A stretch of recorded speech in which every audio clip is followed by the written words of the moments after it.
My son-in-law stepped away to take a call during my retirement dinner. The man at the table beside me leaned over and slid a folded envelope across the white linen. He was maybe 80, a veteran's pin on his lapel, and his eyes were completely steady when he said, "Don't go home with Diane tonight, Douglas.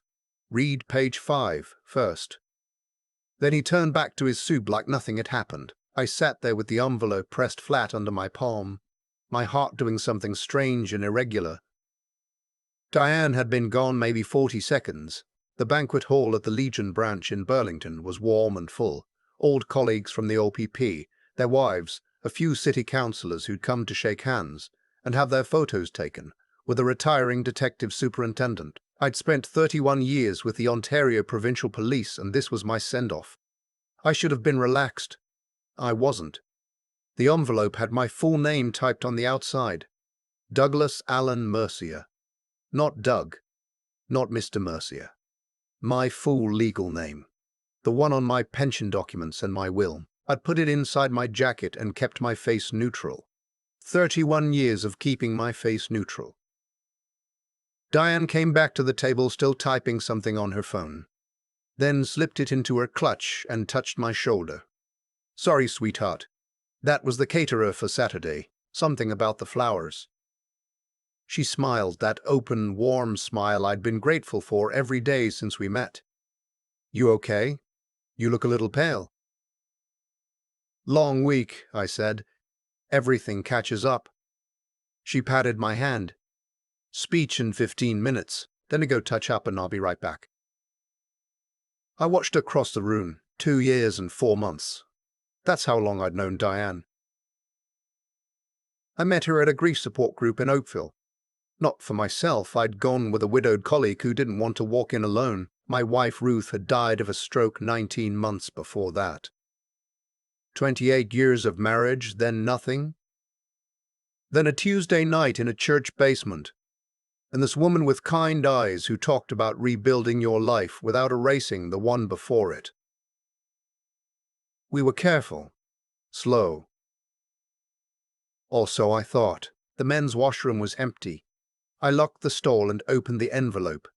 Inside were photocopies, bank statements showing transfers I didn't recognize, a document from something called Meridian Legacy Trust, a registered charity, Ontario number included. My signature on the founding document stated 8 months ago. I'd never heard of Meridian Legacy Trust. There was a property assessment notice for my house in Waterdown with an amendment filed for a beneficial ownership change. Page 5 was a power of attorney, broad and unconditional, giving Diane Beaumont Ashby complete authority over my financial and personal decisions in the event of cognitive incapacity. Attached to it was an assessment from a Dr. Ava, Frank Laughlin, a geriatric psychiatrist with a practice in Mississauga. The assessment was dated 6 weeks ago. It described a patient, me, showing progressive confusion, memory lapses, and diminished capacity to manage complex financial decisions, likely early-stage vascular dementia, the doctor noted. Consistent with the stress of recent bereavement and late career transition. I had never met Dr. Frank Laughlin in my life. I sat in that stall for 2 full minutes. I'd investigated fraud my entire career. Pension scams. Elder exploitation. The ones that broke me were always the same. Someone trusted, someone loved, someone the victim had chosen to let in. I used to sit across from those victims in interview rooms and wonder how they'd missed the signs. Now I was sitting in a toilet stall at my own retirement dinner, holding the signs in my hands. I splashed water on my face and looked in the mirror. 63 years old, grey at the temples, a face that had seen things. My GP had given me a clean checkup in March. Blood pressure controlled, cholesterol managed, mind sharp. The last word he used was sharp. I'd had to laugh. When I came back to the ballroom, Diane was already at our table talking to a couple I didn't know. She waved me over with that same warmth. "Douglas, this is Dr. Laughlin and his wife. Frank's been advising the trust on some of the wellness programming." The man stood to shake my hand. He was maybe 55. A firm handshake. Expensive watch. The particular ease of someone who has never once worried about money. Detective Superintendent Mercer. A real honor. Diane speaks of you constantly. I shook his hand, kept my grip long enough to be uncomfortable. Funny thing, Doctor. I have some paperwork in my jacket that has your name on it. Paperwork from an assessment I apparently had in your office. I don't remember going. The temperature at that table changed. Diane's smile held, but something behind it recalibrated. Douglas, what are you? I'm talking about a psychiatric evaluation I never consented to, I said. Quiet enough that only the four of us could hear, for a condition I don't have, signed by a man I've never met. Dr. Laughlin's wife found something urgent to attend to across the room. The doctor himself stayed, but the warmth was gone. Perhaps we should speak privately, Mr. Mercer. I don't think we have anything to speak about privately, Frank. Diane touched my arm. Her voice had shifted, still soft but with an edge underneath it, something I recognized from interrogation rooms. It's the voice someone uses when they're deciding how much they can afford to lose. You've been under enormous stress. The retirement, the transition. Dr. Laughlin has been concerned about Diane. I looked at her directly. Stop. She looked at me for a moment. Then she said, "Where did you get those papers?" "Does it matter?" "Yes." Her voice was quiet now, and the warmth was completely gone. "It matters quite a bit, Douglas, because whoever gave them to you just created a problem for themselves." I stood. My chair scraped. A few heads turned. "I won't be giving the speech tonight, and I won't be going home with you." I walked toward the exit. Behind me I could hear Diane saying something smooth to the nearby tables. Tired. The stress of retirement. So many years on the job, you understand. And I kept walking. In the corridor outside the banquet hall, a hand touched my elbow. "Mr. Mercer." I turned.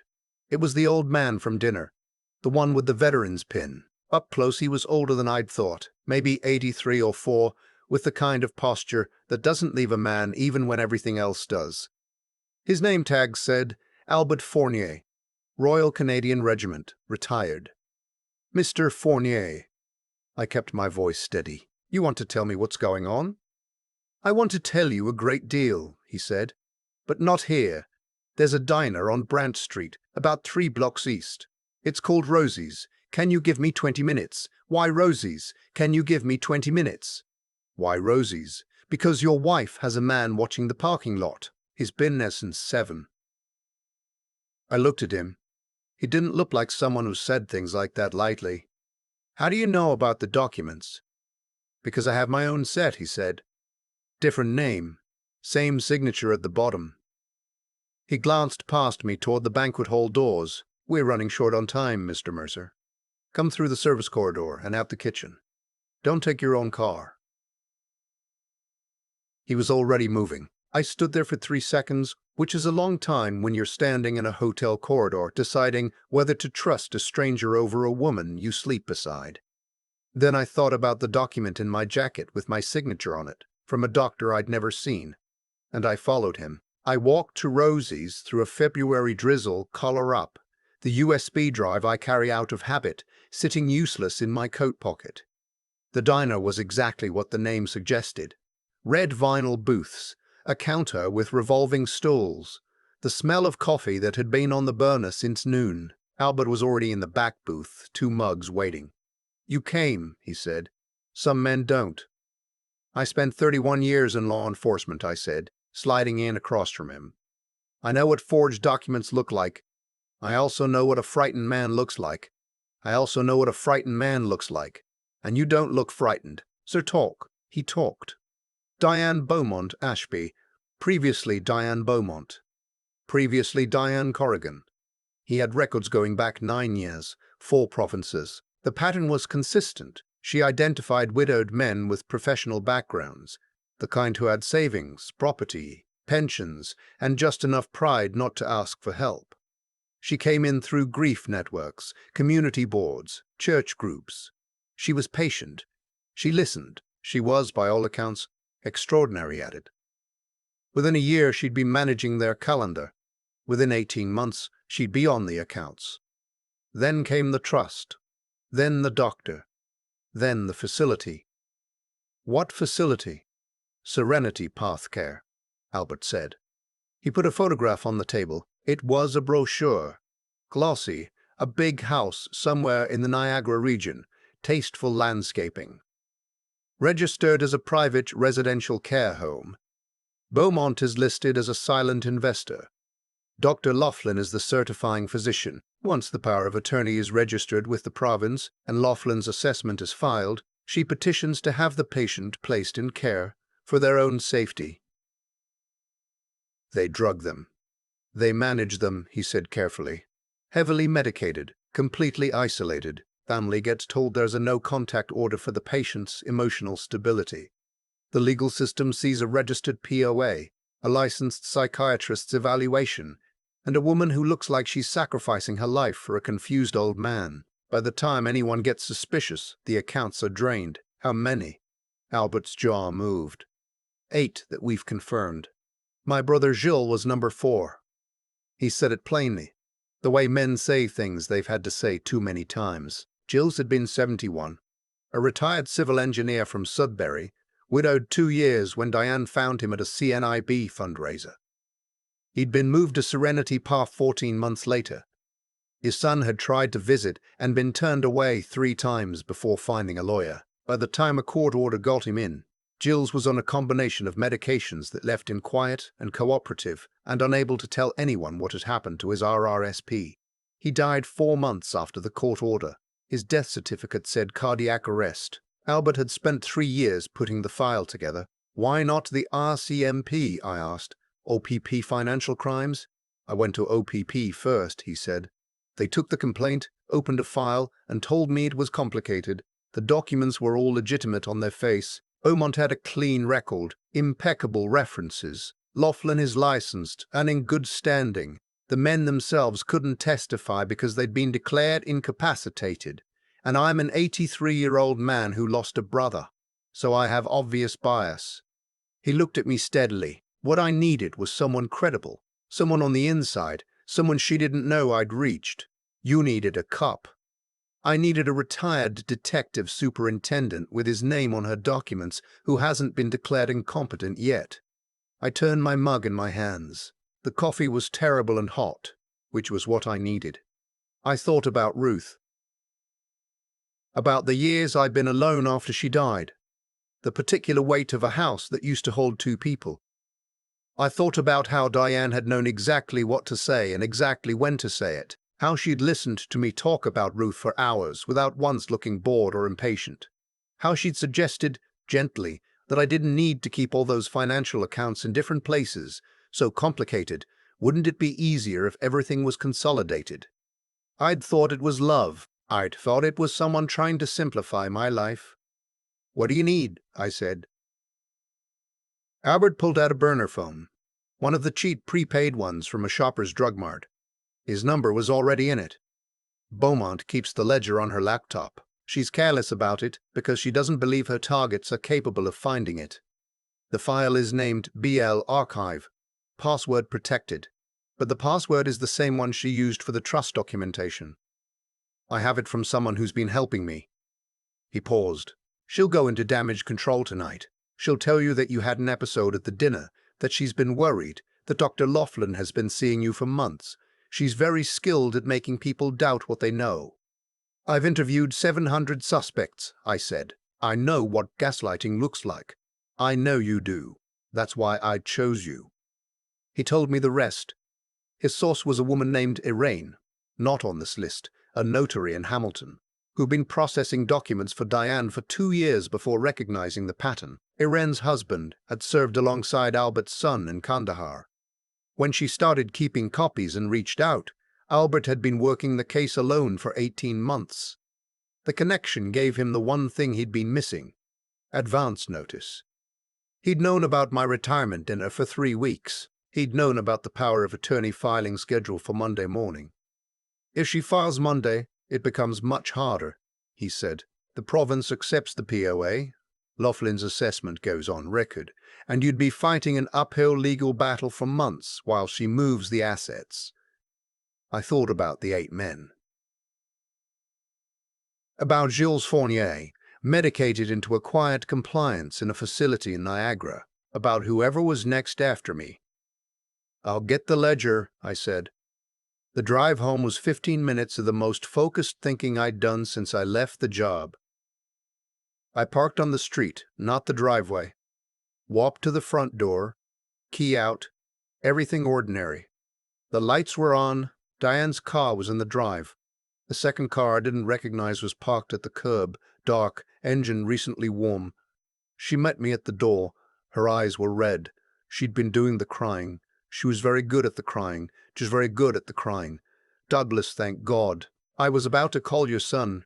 She took my arm, steered me inside. "What happened tonight?" "You weren't yourself. Dr. Laughlin is very concerned." "I know he is," I said. "I'm sorry I upset you." I let her settle me into the armchair in the living room. Let her make tea. Let Doctor settle me into the armchair in the living room. Let her make tea. Laughlin, who had, apparently, followed us home, spend 40 minutes laying out the story of my decline with the patience of a man who had done this many times before. He showed me appointment records. He showed me appointment records. He showed me a prescription printout with my name on it. He showed me photos of us in his waiting room, my face slightly unfocused, my posture slack.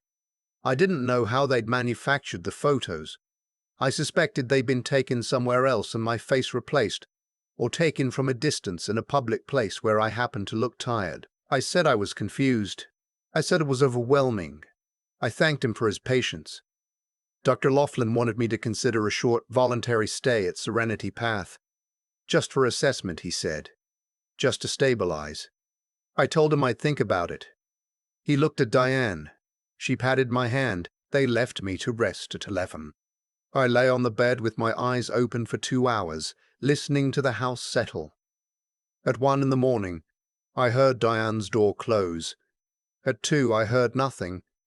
At 2:15, I went downstairs. Her office was at the end of the hall, a room she'd taken over gently and naturally 6 months ago, because she worked from home, because she needed the quiet. The key to the filing cabinet was in the ceramic dish on the kitchen windowsill, a place she probably thought I'd never notice because why would I look in my own kitchen?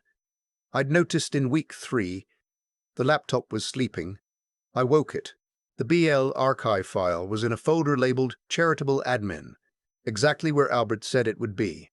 The password worked on the first try. The spreadsheet was clean and precise, the kind of record-keeping that would have impressed me in another context.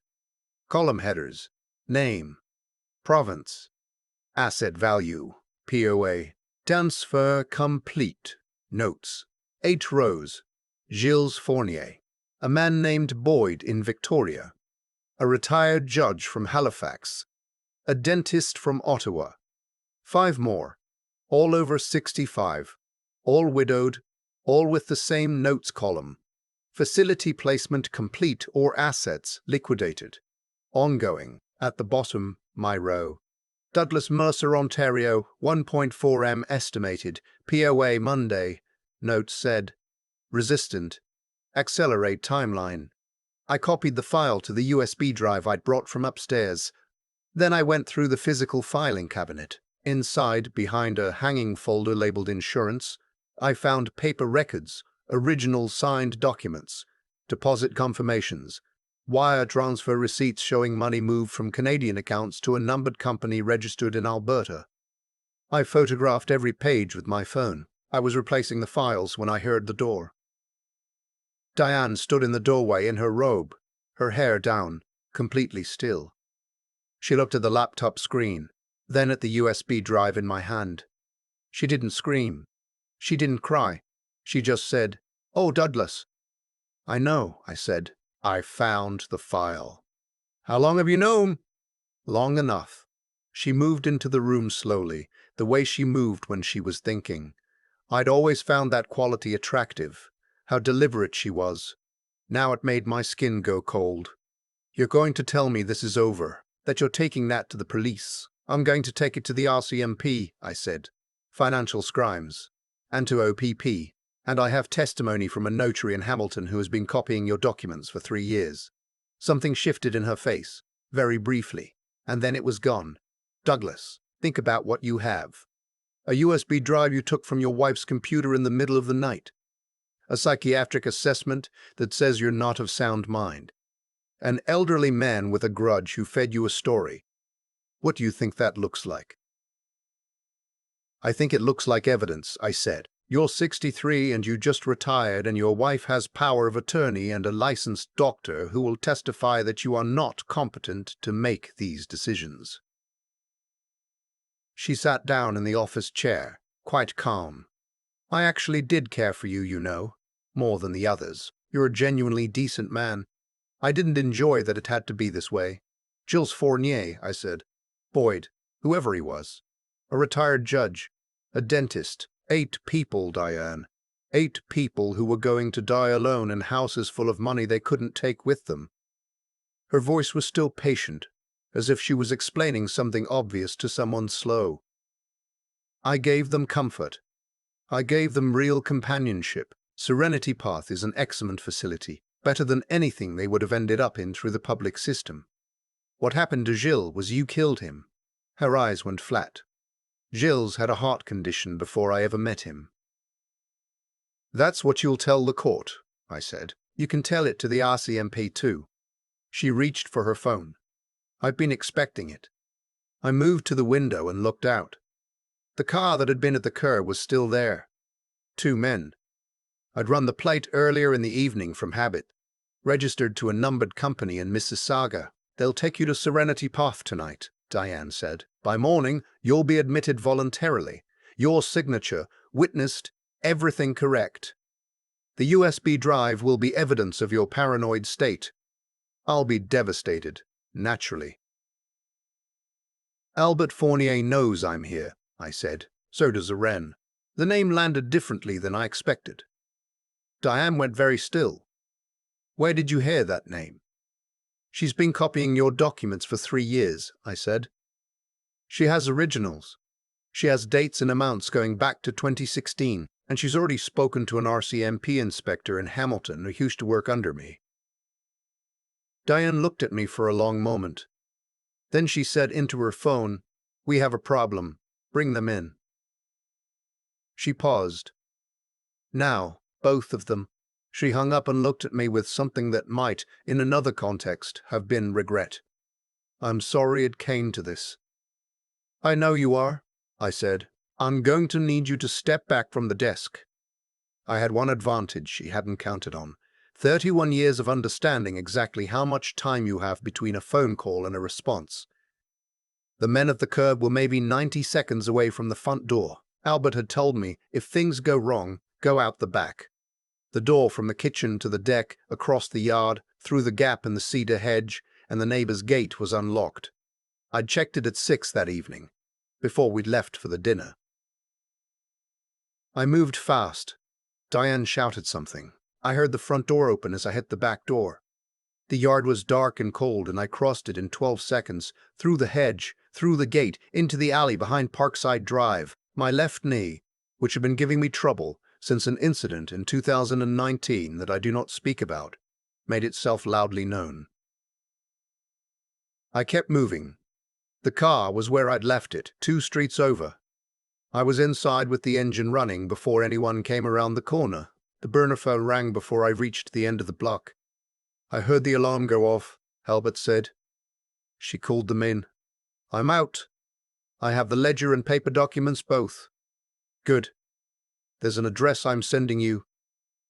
It's a safe flat above a Legion branch in Dundas. A friend of mine holds it for exactly this kind of situation.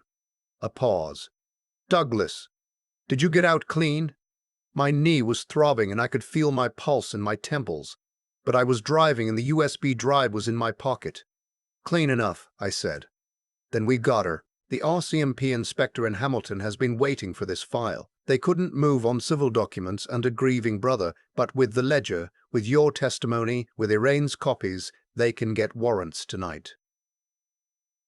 I drove to Dundas. The flat was small and warm with a cot and a first aid kit and, blessedly, a kettle. I made tea and sat down and let my hands shake for a while. Because that's what happens when the adrenaline drains and you're 63 and your knee is complaining and the woman you thought you might spend your remaining years with turns out to have been planning your disappearance. The warrants went through at 6 in the morning. RCMP Financial Crimes and OPP Joint Operation. Serenity Path was inspected by 8 o'clock. Diane was arrested at the house, my house, along with Dr. Laughlin and 3 others. The men at the curb were picked up on the street. The investigation took 4 months to fully build. What they found at Serenity Path was worse than Albert had known. 10 residents, not 8, 2 more men whose family connections had been identified and quietly managed out. 2 of the 8 original victims had died at the facility. The forensic accountants traced $5.3 million moved through the numbered Alberta company into real estate holdings and a second registered charity that existed only on paper.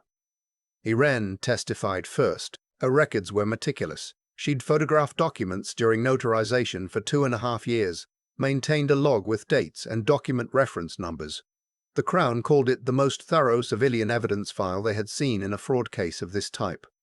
I testified for 4 days. Diane's defense put up the psychiatric evaluation, the appointment records, the photographs. My personal physician and a cognitive specialist from McMaster took them apart methodically. My son flew in from Calgary and sat behind me every day. Albert sat in the gallery. He came every morning and left every evening and said very little, but he was there. Diane was convicted on 9 counts of fraud over $5,000, 4 counts of criminal breach of trust, and 2 counts of criminal negligence causing death for the men who died at Serenity Path under conditions the Crown established were directly caused by their improper placement and inappropriate medication. Dr. Laughlin received 12 years. Diane received 22, with no eligibility for parole for 16. Serenity Path was deregistered and the property seized. The proceeds, combined with recovered assets from the numbered company, were distributed to victims and their families. I got my house back, my accounts, my pension, untouched, because the POA had never been filed on Monday morning. What I didn't get back was the version of the last 2 years I'd believed in. The evenings on the back deck. The trip to Prince Edward Island we'd been talking about. The comfort of thinking that after Ruth, I'd found something real again. Those things don't get returned.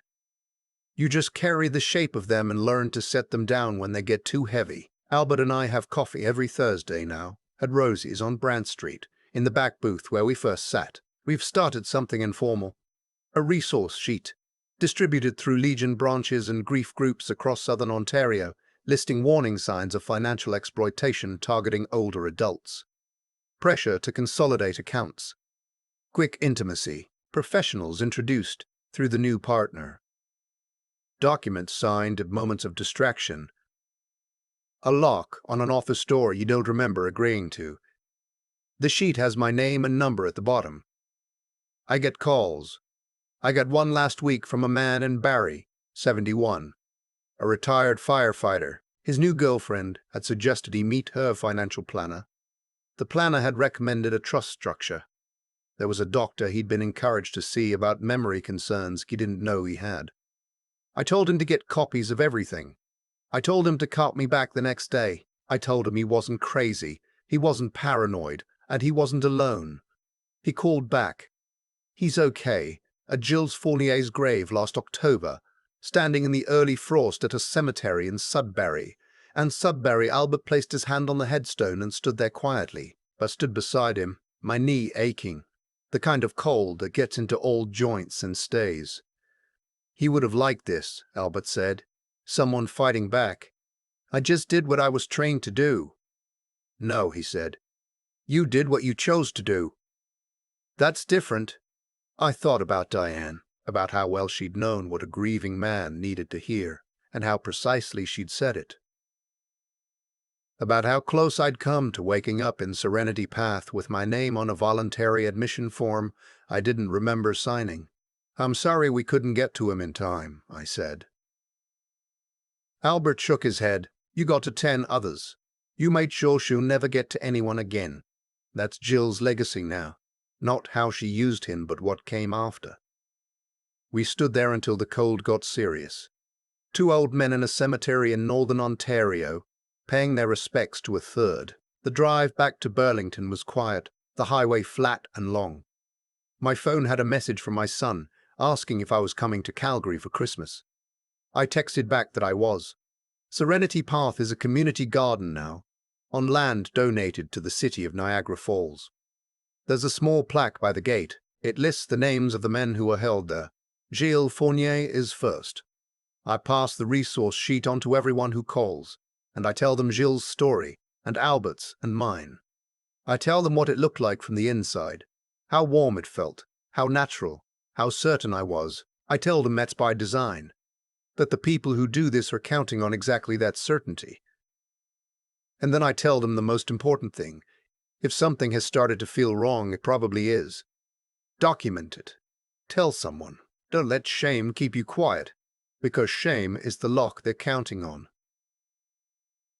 I know what I know. I know it at 63 in a way I couldn't have known it at 35. There are people in this world who look for the places where you're soft and unguarded, and they walk in through those places wearing the face of kindness.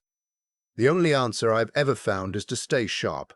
Not suspicious, not closed, just sharp. To know what your name looks like on a document you didn't sign. To remember that the fact of your own grief does not make you a fool, but it does make you a target, and those are two different things. Ruth would have seen through Diane in 20 minutes. I know that. I've made my peace with the fact that I didn't. What I did do was climb out a back door in the dark, drive to Dundas with a USB drive in my pocket and a bad knee, and make sure that no one else ended up in a room at Serenity Path wondering how they got there. That has to be enough. Most days it is.